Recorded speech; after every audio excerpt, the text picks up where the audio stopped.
안녕하세요. 워런 버핏처럼 매일 신문을 박세익 전무와 함께 읽으면서 투자의 고수가 됩시다. 4월 22일 수요일 순서입니다. 어제 저녁에는 저기 보이시는 저를 쳐다보고 계시는 분이 계시는데 주식 투자 절대 원칙이라는 책을 쓰신 박영옥 회장님, 주식농부로 아주 잘 알려져 계시는 박영옥 회장님하고 어제 박세익과 식사합시다 코너를 찍었습니다. 오랜만에 첫 번째 강방천 회장님하고 같이 그 인터뷰를 땄던 피막골이라는 곳이 그 동네를 피막골이라 그러더라고요. 청운동? 예. 그 종로 바로 미 대사관 뒤쪽하고 종로 1가구 뒤쪽으로 가면 있는데요. 거기서 늘담비라는 식당에서 먹으면서 찍었습니다. 나중에 영상이 이번 주 토요일 올라오면 한번 보시길 바라겠습니다.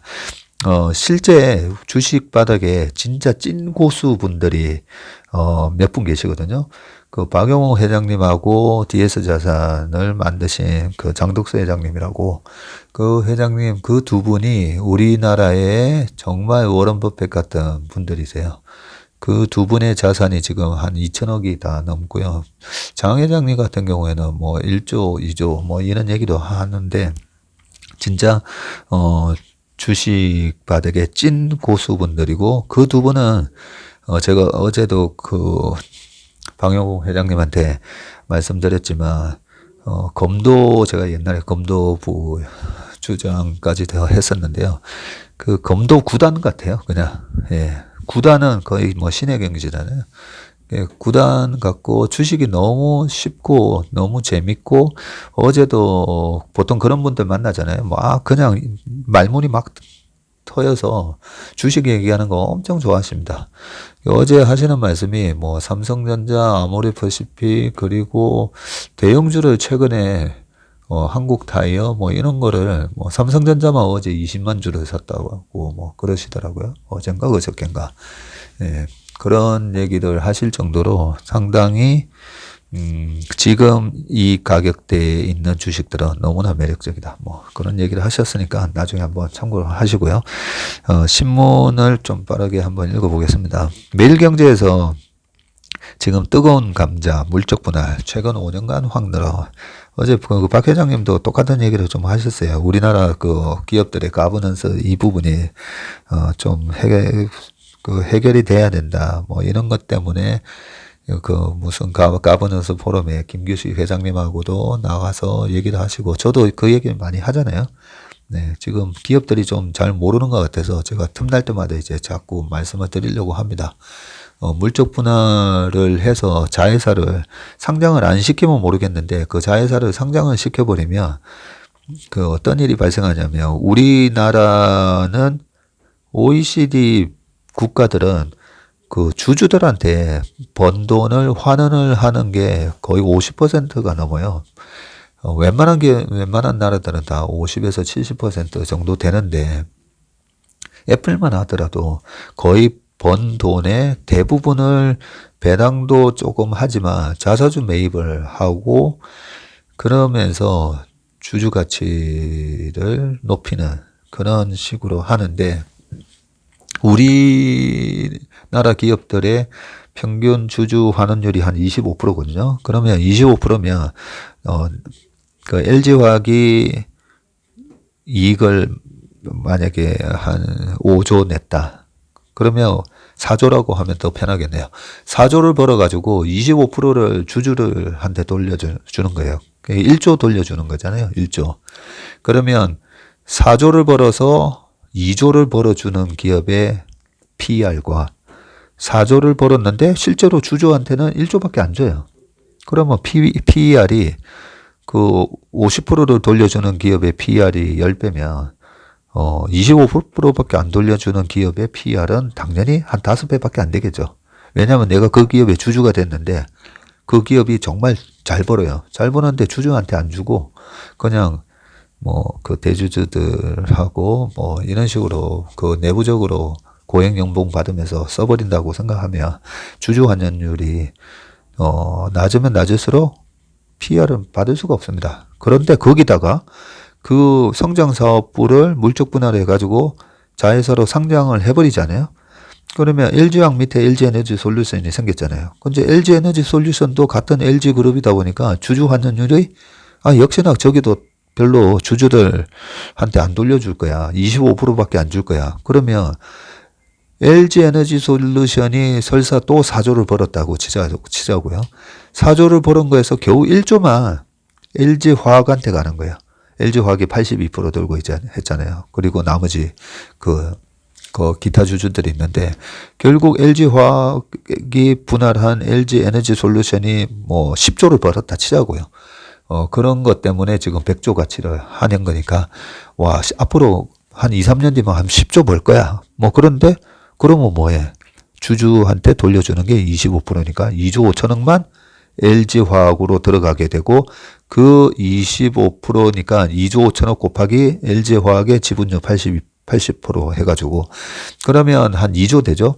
그 2조가 또 LG화학의 주주한테 환원되는 거는 또 25%잖아요. 네, 그런 식으로 그러면 한 5천억. 그러면 이제 LG 에너지 솔루션이 10조를 벌어도 결국 모 회사의 주주인 LG화학의 주주한테까지 그 이익이 돌아오는 게는 겨우 10조 중에 5천억밖에 안 된다는 거죠. 그래서 자회사로 82%나 들고 있고, 그 자회사 지분 가치가 82조나 되는데 LG화학의 지금 시가총액이 이게 말이 돼? 지금 겨우 뭐 35조인데 말이 돼?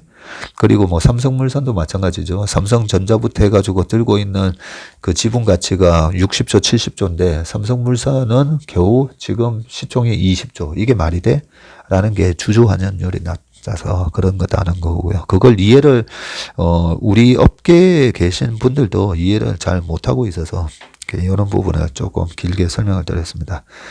그래서 이 매경에서 자본시장연구원 세미나에서 연평균 건수가 지금 1.6배로 늘어났고요. 11년간 쪼개기 상장이 17건인데 팥없는 찐빵이라는 거죠. 안고 없는 찐빵이 된 국내 대기업, 그리고 기업 가치 떨어져서 주가 부진하고 금융당국이 소액주주 보호를 해야 된다라고 뭐 이렇게 쭉 돼 있는데, 이 부분은 제가 올해 뭐 대기업들한테 욕 들어 먹더라도 이게 결국은 이렇게 기업의 경영진들이 저는 뭐 LG의 그 궁학모 회장이라든지 모를 수 있잖아요. 모를 수가 있기 때문에 계속 얘기를 해서 다 같이 더불어서 서로 신뢰를 지키고 주주한테 해야 될 그런 부분을 또 경영진이 해야 될 부분 하고, 그러면서 이제 기업도 발전하고 주주들이 기업 가치가 올라온 거, 우리나라 개인들이 지금 국내 주식을 2년 동안 150조 샀다 했잖아요. 그 150조를 샀는데 기업 가치가 올라가서 주가가 더블이 됐다고 치자고요. 그러면 300조가 되면 한 150조를 버는 거잖아요. 그럼 그 150조 벌어서 또 뭐 하겠습니까? 저부터도 집에다가 LG 스타일러 같은 거 사고, LG OLED TV, 또 TV도 좀 바꾸고, 그런다는 거죠. 그런 선순환을 가져올 수가 있기 때문에, 지금은, LG나 이런 대기업들이 지금 잘 모르는 이런 부분에 대해서, 조금, 개선이 좀 필요하다라는 부분을 다시 한번 좀 말씀드리겠습니다. 그리고 매일경제에서 박리담의 차 반도체에 뛰어들 기업이 없어 2025년까지 공급난 예고다라고 되어 있습니다. 지금 차 한 대당 반도체가 200개가 탑재가 되는데 전기차 1000개 정도 필요하지만 평균 단가 $2에 불과해서 저마진이고, 흑자가 내려면 4천만 대 탑재해야 르네사스 NXP가 지금 시장을 과점하고 있고, 차량용 반도체 회사죠. 차 반도체 업계는 근데 진입 장벽은 또 높고 다품종 소량 생산을 하는 탓에 수익성이 낮다는 거죠. 메모리만 하더라도 지금 뭐 DDR3에서 DDR4, 그 다음에 DDR5로 갈 때 그 DDR4만 하더라도 엄청나게 단일 제품을 왕창 만들어서 팔다 보니까 그 굉장히 수익성이 좋잖아요. 그런 면에 비해서 차량용 반도체는 이렇게 다품종 소량 생산이고 평균 단가도 이렇게 2달러에 불과해서 좀 이쪽이 쇼티지다라고 해도 쉽게 안 뛰어든다 뭐 이런 얘기를 하는 것 같습니다. 지금 이 표를 아주 잘 만들어 놨네요. 보니까 프리미엄 차량 부품 원가에서의 반도체 비중이 2019년도에는 4% 정도였는데 2025년도에는 12%까지 늘어나고 2030년에는 20%까지 늘어날 거다라고 합니다. 2030년만 되더라도 지금 전기차 비중이 거의 뭐 40% 정도 예상하고 여기 앞에도 말씀드렸지만 전기차에는 한 1000개 정도 그렇게 차량용 반도체가 필요하다 보니까 전기차의 마켓 셰어가 늘어나고 침투율이 높아질수록 차량용 반도체의 비중도 늘어난다라는 그런 표고요. 전 세계 지금 차량용 반도체 시장 규모가 제가 항상 그 어떤 업종의 섹터에 그 전체 시장 규모를 항상 파악한다고 했잖아요. 여기 자료를 잘 만들어 놓으셨는데 2021년도에 59조인데 2025년도에는 100조 정도 되는 시장이라고 합니다. 자동차 전체 산업이 한 3,500조라고 말씀드렸잖아요. 거기서 지금 59조니까 딱 2% 정도 그렇게 해당되네요. 거기서 오른쪽에 차량용 MCU에 대한 이제 시장 점유율인데 요 부분이 1등이 누군가 봤더니 일본의 르네사스고 그리고 네덜란드의 NXP라는 회사가 네덜란드 회사였네요. 그리고 인피니언이라고 독일 회사가 23%, 미국 7%, 마이크로칩, 아마 미국은 텍사스 인스트루먼트인 것 같기도 하고 ST 마이크로 등등 있습니다. 네, 인피니언 이런 회사도 예전에는 다 그 디램 메모리 반도체도 하다가 워낙 이제 삼성 하이닉스 이쪽에 치여가지고 차량용 반도체로 도망간 회사라고 보시면 됩니다. 지금 이 자동차 시장이 과연 이제 이런 차량용 반도체 부족에 대한 부분을 해소하고 과연 올라올 수 있느냐 그 부분인데 지금 요렇게 상당히 자세하게 그 이유를 적어놨네요.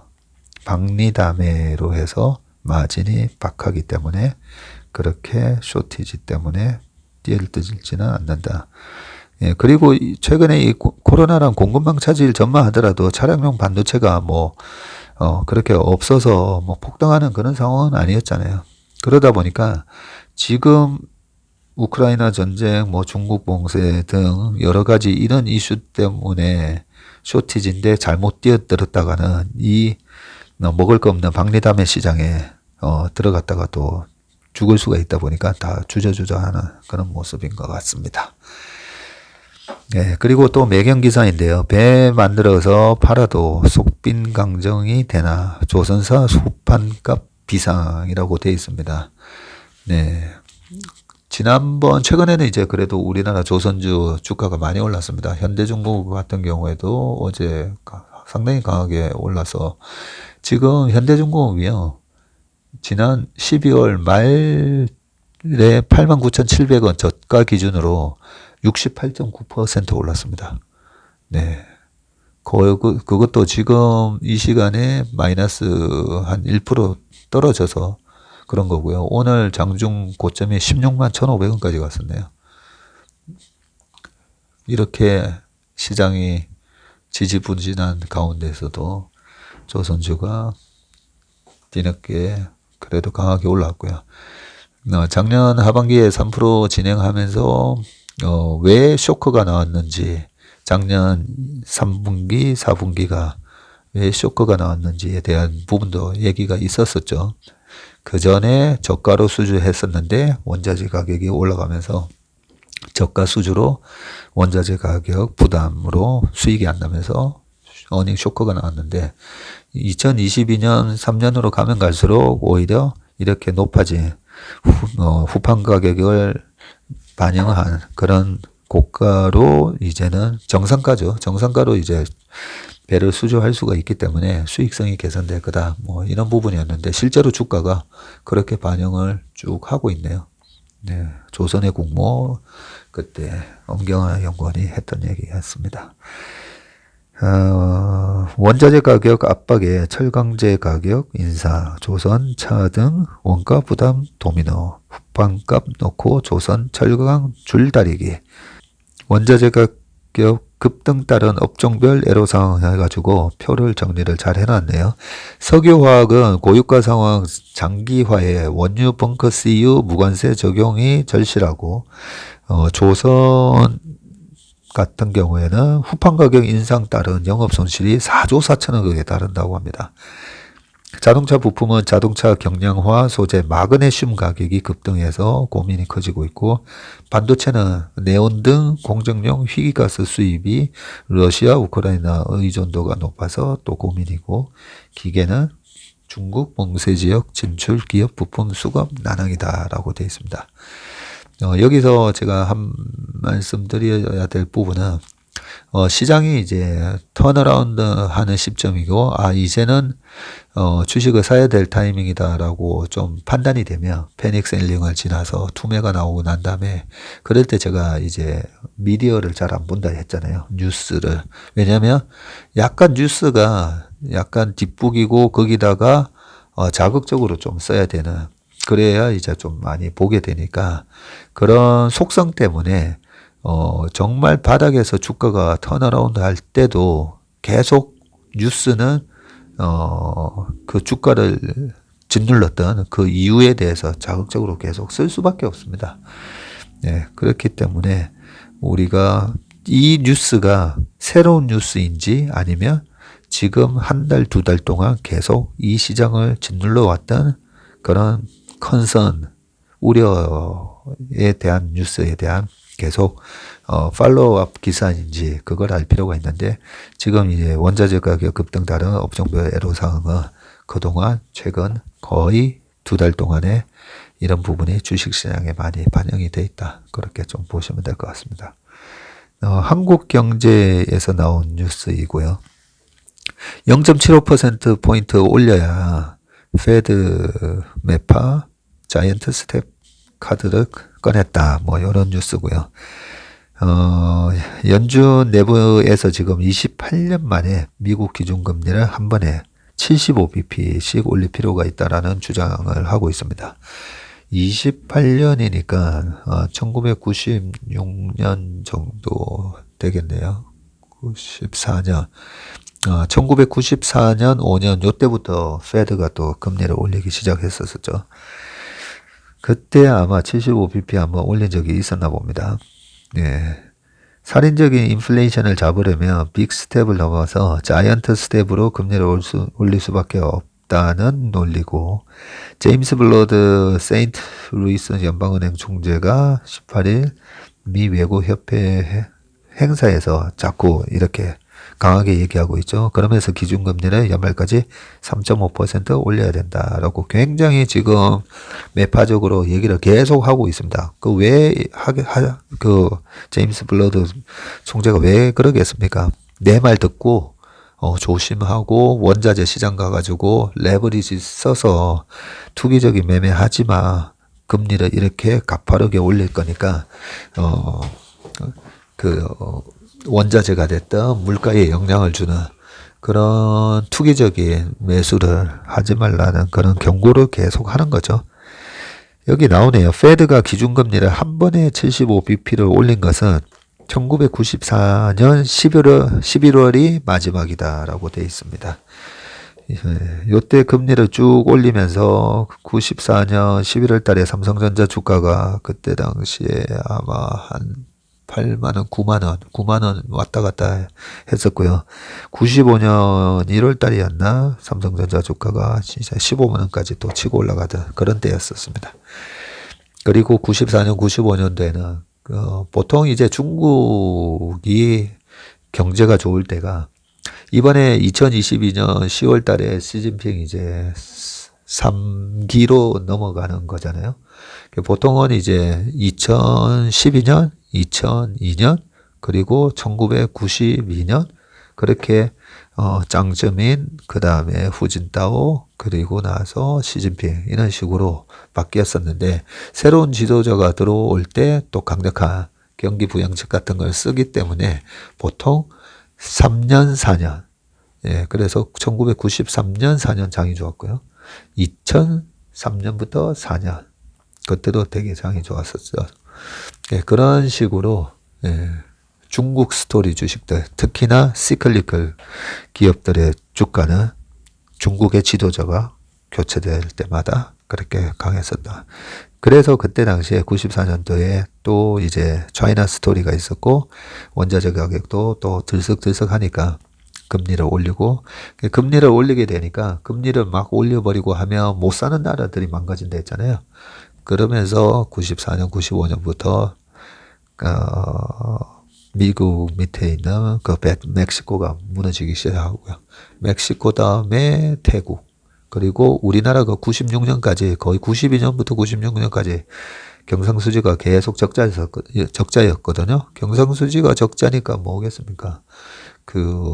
아무래도 외환보유고가 줄어들겠죠. 그런 와중에 우리나라까지 아시안 4마리용도 무너졌던 게 97년, 98년이었다라고 보시면 됩니다. 그 다음 페이지로 넘어가 보겠습니다. 칩 부족은 아페타이저고 전기차 배터리에 대란이 온다. 이것도 또 무시무시한 기사네요. 네, 이번에 칩 부족 때문에 지금 자동차 생산이란 이런 부분에 있어서 문제가 생겼었는데 리비안의 CEO의 경고라고 합니다. 향후 10년 동안에 배터리 생산량 필요량의 10%도 못 미칠 가능성이 있다. 원자재 확보전 더 치열해질 듯 하면서 오른쪽에 그래프도 나오는데요. 리튬 가격 지수가 21년 3월만 하더라도 177.9에서 지금 1046까지 올라가 있습니다. 네, 177에서 1046이 됐네요. 좀 더 읽어볼게요. 우크라이나 전쟁으로 인한 원자재 공급난이 심각한 전기자동차 배터리 품귀 현상으로 이어질 수 있다는 경고가 나왔다. 월스트리트 저널에 따르면 미국 전기차 업체 리비안의 RJ 스케린지 최고 경영자는 최근 자사 일리노이주 공장을 방문해서 향후 10년 동안 전 세계의 모든 배터리 셀 생산량을 다 합쳐도 전체 수요의 10%에 못 미칠 수도 있다라고 하면서 90%가 넘는 배터리 공백이 발생할 수 있다는 의미다라고 했다. 그는 이어서 배터리용 원자재 채굴부터 가공, 배터리 제작에 이르는 전 과정에 걸쳐서 부족 현상이 만연할 것이라고 하면서 반도체 공급난이 심하다지만 배터리 품귀에 비하면 아페타이저 수준일 거라고 얘기를 했다라고 합니다.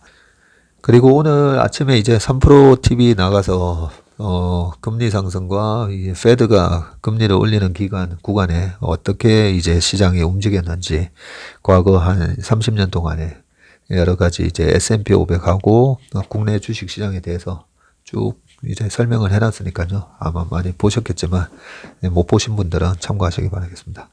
네, 마지막 뉴스입니다. 그 창업자 잭 도시 월가도 머스크 편 난체진 트위터 이사회 해서 우리 앨런 머스크 형님이 나이가 저보다 형님 맞겠죠? 네, 지금 그 트위터에 뭐 때문에 그런지 저도 이제 되게 궁금하다 했잖아요. 근데 뭐 그냥 어떤 분이 댓글에 되게 좋은 걸 적어주셨더라고요. 저도 굉장히 공감하고요. 그 여론이잖아요. 여론. 트위터 같은 경우에 그 여론을 사람의 마음을 움직일 수 있는 여론을 쥐고 있다라는 게 큰 부분일 것 같은데 트위터로 많이 이제 본인이 8천만 팔로워가 있다 보니까 근데 뭐 그냥 팔로워가 있기 때문에 굳이 뭐 회사를 인수할 것 같지는 없는데 트위터 사용자들에 대한 그 데이터를 다 가질 수 있다면 그게 또 엄청난 돈이 아닐까. 그게 전기차 관련해서 자율주행 관련해서도 나중에 큰 돈이 될 거다라고 생각을 해서 머스크가 하지 않을까, 인수를 하려고 한 게 아닌가, 뭐 그런 생각도 막 듭니다. 네, 지금 이제 메타와 함께 세계에서 가장 유명한 소셜미디어 기업이 이제 트위터인데, 앨런 머스크가 적대적 인수합병을 선언했고, 그죠? 트위터 이사회와 전면전을 지금 벌이고 있습니다. 18일 CNBC 등 외신에 따르면 머스크는 트위터 이사회 구성원들은 트위터 지분이 거의 없다며 이사회의 이익은 주주의 이익과 일치하지 않는다.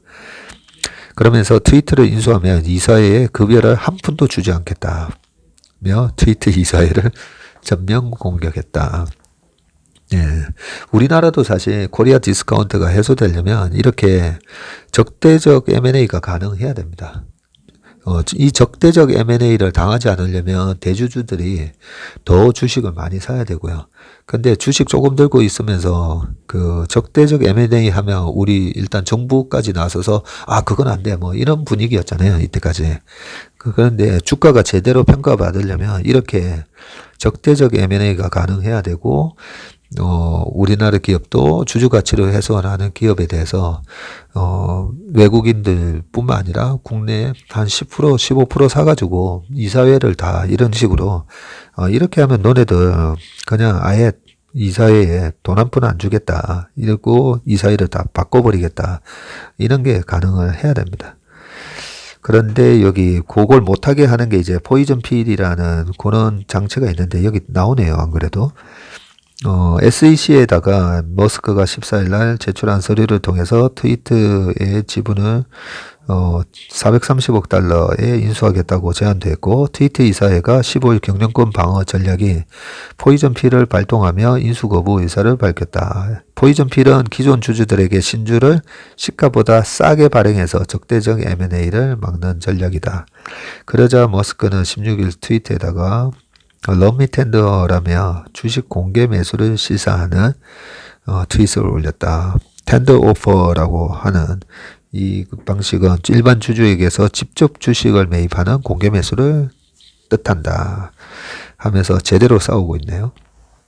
예, 머스크는 트위터 헤비 유저다. 머스크의 트위터 팔로우 수가 8,249만 명으로 한국 인구보다 많다. 그는 매일 수차례 트윗을 올리며 테슬라의 주가와 암호화폐 시장을 움직이는 등 트위터를 활용해 영향력을 펼쳤다라고 쭉 돼 있습니다. 뒤에 월가는 누구 편에 설까? 그리고 창업자인 잭도 씨도 머스크의 편에 설 것으로 점쳐진다. 뭐 이렇게 재미난 뉴스들이 뒤에도 있으니까 지금 보시는 화면의 밑에 보면 기사별로 시간 링크 다 걸어놨으니까요. 그거 딱 눌러서 나머지 기사 한번 확인해 보시기 바라겠습니다. 네, 그러면 웜의 신박 오늘 4월 20일 순서는 여기서 마치겠습니다. 오늘 하루도 건강하고 행복한 하루 되시길 바라겠습니다. 감사합니다.